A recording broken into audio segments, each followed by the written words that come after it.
Operation Fortune, a high-stakes aerial battle. I'm sure you've heard the news. Escort bomber over enemy territory, threat level critical. Are you ready to witness an aerial spectacle? The planes flew across the sky, escorting the gray camouflage bomber carrying a very important payload. Sandmen scanned the sky every now and then, always making sure they weren't being followed by the enemy.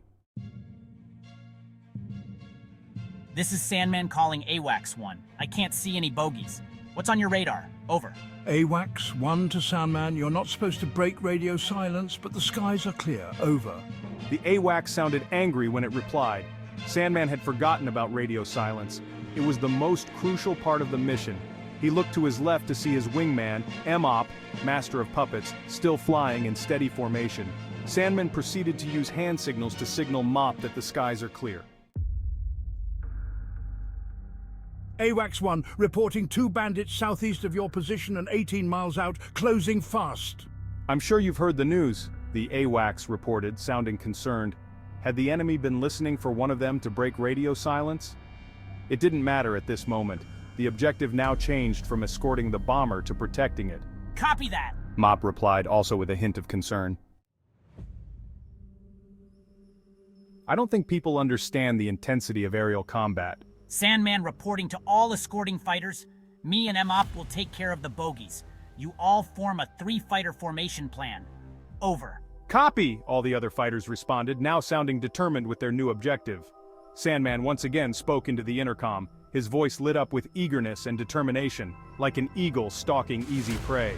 MOP, form up on me, exit right side of formation, over. Copy that, Sandman. MOP quickly replied, but his reply sounded different, more like a nervous child taking a first step into a pool. Sandman shrugged it off and gently gripped his control stick, easing his plane to the right, now facing southeast, heading towards the enemy with MOP following quickly behind him. AWACS 1 reporting in, bogies are 2 Su-75 checkmates, over. Sandman's heart sank like bricks in water after hearing this transmission from the AWACS. He knew his F-22 Raptor was barely a suitable competitor for the Su-75 checkmate. He swallowed a lump in his throat and spoke into his intercom. Now his voice sounded like a child diving off the tallest diving board at the local swimming pool. Copy that, thanks. How far are they out? Over. Sandman was almost deathly scared of the Su-75. He had won against that aircraft before, but that was in a simulation. And this was real life. About 10 miles from where you are, Sandman, over. Sandman's hope was almost entirely gone.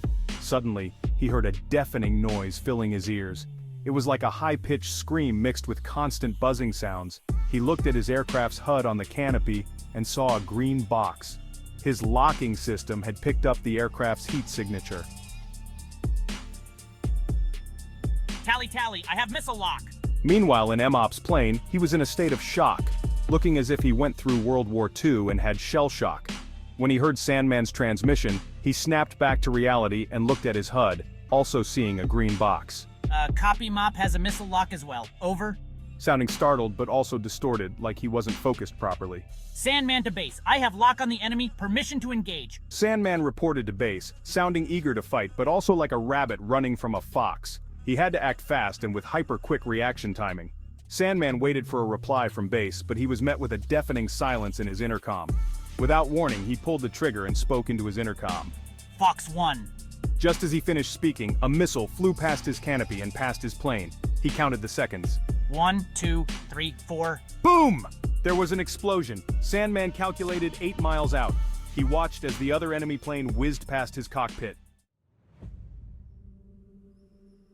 He immediately pulled the control stick and forced it to the left. His F-22 swiftly turned around to meet the other Su-75. When he got another glance at the plane, he saw there were still 2 enemy fighters. He watched, confused, as they broke formation, revealing another enemy fighter. 3! Sandman called to himself. There was no way he could beat 3 Su-75s. The first one was an easy kill, but he was probably not paying attention. And his wingman was scared like a deer running from a lion. He knew he had to protect the bomber at all costs. So he gave chase. Pushing the throttle to full power, the jet roared like a dragon and quickly gained speed. Sandman knew the other fighters would be more vigilant, so he switched to guns, waiting for the enemy to get in his crosshairs. He waited and waited and waited. For what was 5 seconds felt like an eternity. The enemy flew into his sights. He squeezed the trigger. Nothing. Nothing happened. A button began to glow red, indicating his gun had jammed. The enemy took advantage and swept around Sandman, disappearing behind him. Once again his headset screamed. The enemy had locked on him. Sandman pressed a button beside the weapons section, and flares spat out of his plane. Sandman gripped the control stick with a grip that resembled a snail and pushed it down. His plane quickly adjusted to the input and the nose dipped down. Sandman's plane quickly dropped altitude. 5,000 feet, 4,000 feet. Once he reached 3,000 feet, he pulled back on the control stick, and once again his plane quickly pulled up.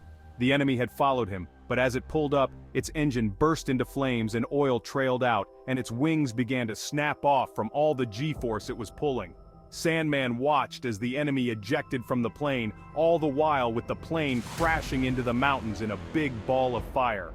Yeah, splash two, splash two. Sandman exclaimed over the intercom. He was feeling many emotions, pride, joy, happiness, but he quickly adjusted, watching the sky as... Sandman, there's one of my 6. I can't shake him off. A voice called back over the intercom. It sounded like Mop.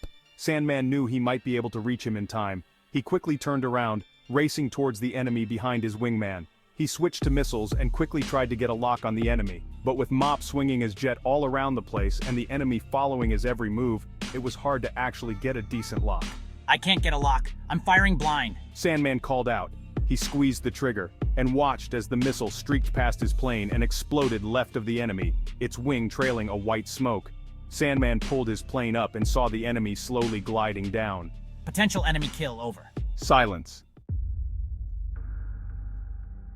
AWACS 1 to all units, the enemy is bugging out. Good work. Sandman to AWACS 1, I can't see Mop. Can you see him on your radar? Sandman, I do not have him on my radar. Looks like he was shot down. I'm sorry for your loss. I don't think people understand the bond between wingmen. Sandman's heart sank. His wingman, his friend, best friend, friend since primary school. Gone in a split second, he was gone.